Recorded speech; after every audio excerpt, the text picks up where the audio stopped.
Picture the Earth from space, a glowing blue marble surrounded by invisible webs of power. Not colonial armies or imperial governors, but something more modern and far more pervasive. Orbiting the globe like satellites are the logos of Apple, Amazon, and Google, beaming influence into every home, every pocket, every mind. This is not the empire of Rome or Britain.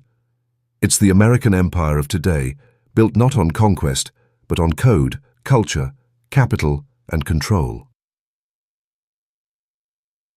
Welcome to Sands of History, where we explore the tides of power that have shaped our world past, present, and future. If you enjoy deep dives like this, make sure to like, share, and subscribe. And if you'd like to help us continue creating independent historical storytelling, you can support us financially. Links are in the description below. Now let's uncover how the United States quietly built the most far-reaching empire the world has ever seen. From republic to global system, the making of an invisible empire. After World War II, America stood astride the world like a colossus, its cities untouched by bombing, its industries roaring, its scientists leading in innovation. But instead of colonies and viceroys, the US exported systems, global finance through the IMF and World Bank, security alliances like NATO, and cultural power through Hollywood, universities, and brands. While older empires planted flags, the US planted institutions. These institutions, legal, financial, technological, would quietly knit the planet into a single network centered on Washington, New York, and Silicon Valley. This is why some historians call it an empire without borders. The corporate empire capitalism as colonizer, visual logos of Apple, Amazon, and Google orbiting Earth like satellites. In the 21st century, American power is no longer just political or military. It's corporate, a constellation of trillion-dollar giants, radiating influence across the globe. Think about it. Apple designs in California, manufactures in China, sells everywhere. Its devices are modern talismans of status and connectivity. Amazon controls massive portions of global e-commerce and cloud infrastructure. It dictates how the world shops, reads, and even runs its digital servers. Google and Meta shape what billions of people know, believe, and say not through armies, but through algorithms. Microsoft, Netflix, Tesla, and Coca-Cola are cultural ambassadors in corporate form, each shaping global behavior, consumption, and imagination. Together, they form what analysts call the corporate empire. This empire operates without borders or flags, yet its reach is everywhere. It dictates terms to suppliers, influences governments, and even helps write global data laws. And here's the twist. These corporations are not separate from the American state, they're symbiotic. Tech giants rely on American patent systems, courts, and diplomatic protection. The Pentagon contracts them for cloud and AI projects. US foreign policy often defends the open internet, which just happens to align with the interests of Google and Meta. So when you picture Apple, Amazon, and Google orbiting the Earth, remember this isn't a metaphor. It's the architecture of a modern empire powered by commerce instead of cannons. The economic web. The dollar as emperor. Economically, the United States still sits at the heart of the world's financial system. The US dollar is the global reserve currency involved in around 88% of all foreign exchange transactions. Every major bank, from Karachi to Copenhagen, connects to US clearing systems. That means Washington can freeze assets, cut off access, or sanction states with devastating precision, no tanks required. Sanctions against Iran, Russia, and Venezuela show how financial power now achieves what military invasions once did.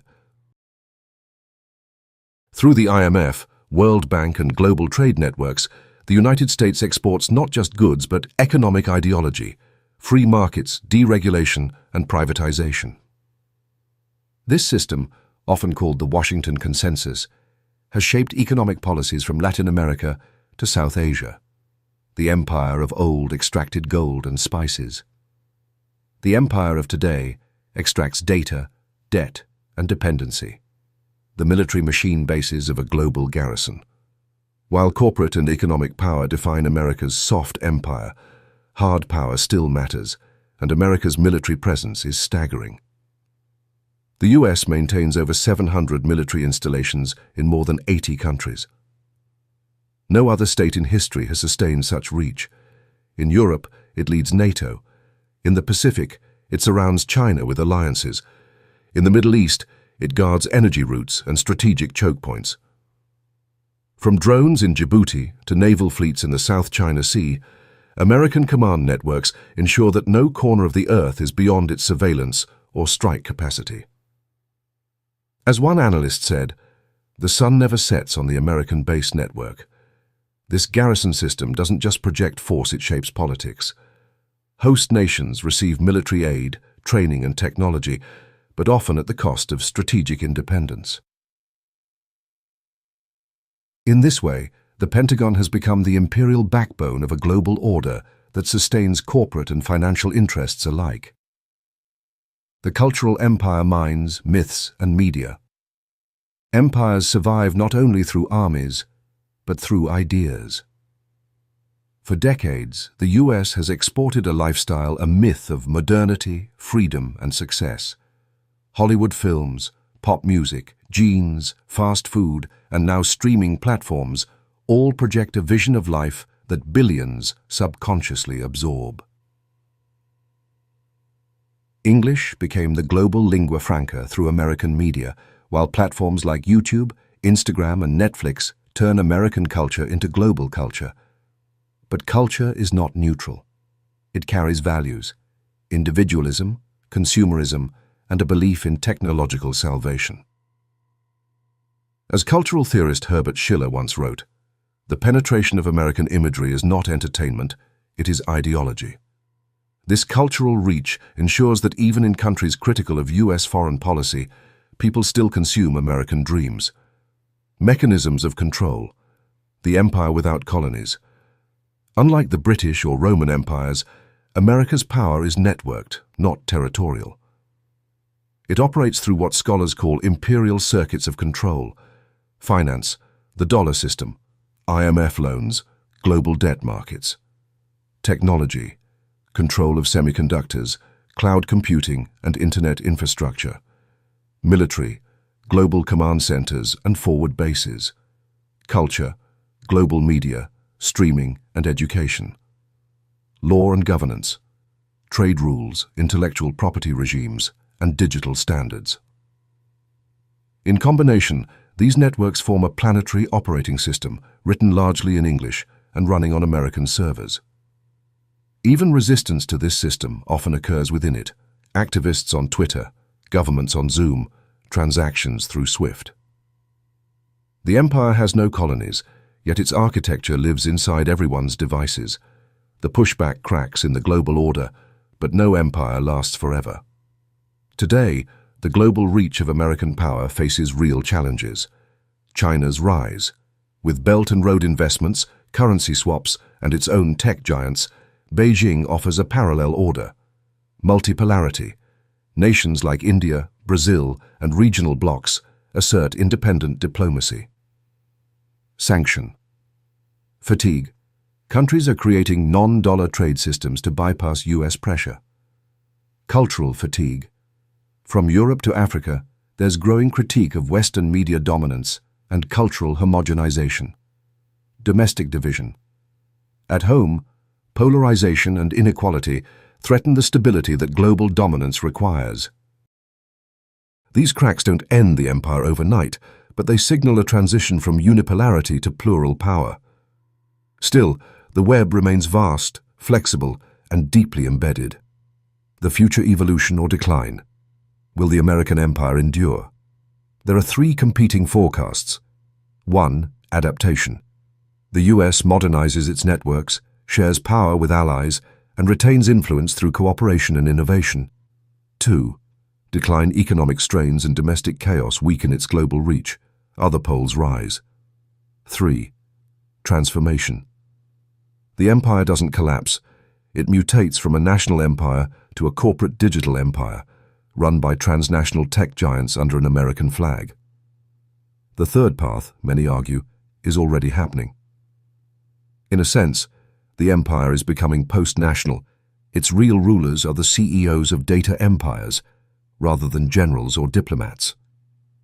When Apple's market cap exceeds the GDP of most countries, and Amazon controls cloud servers for the US government itself, the line between state and corporation dissolves.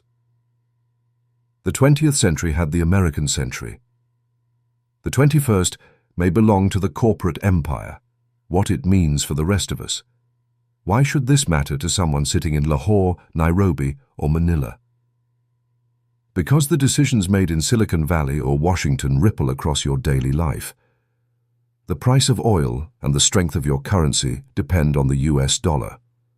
The movies your children watch are made in Los Angeles. The phone you use runs American software. Your government's trade, defense, or internet policy is likely shaped by American standards. The empire isn't out there, it's in your pocket, on your screen, in your thoughts. Understanding this system isn't about resentment. It's about awareness, knowing how deeply interconnected the world has become under American design and how future generations might imagine alternatives. Conclusion: the empire that lives in the cloud. So, when you next glance at that image, the Earth surrounded by Apple, Amazon, and Google, orbiting like satellites, remember, that's not science fiction. That's the real map of global power in the 21st century. An empire that lives not in fortresses, but in servers. Not in colonies, but in code. Not ruled by kings, but by corporate algorithms and capital flows. Yet as with all empires, its fate depends on those who live under it, us, and whether we choose to question, reform, or replace the systems that govern our world. Thank you for watching Sands of History. If you found this exploration insightful, please like, share, and subscribe. And if you'd like to help us financially, so we can continue producing independent historical documentaries, the support links are in the description below. Until next time, remember, empires may fade, but history always remembers who built them and who dared to imagine beyond them.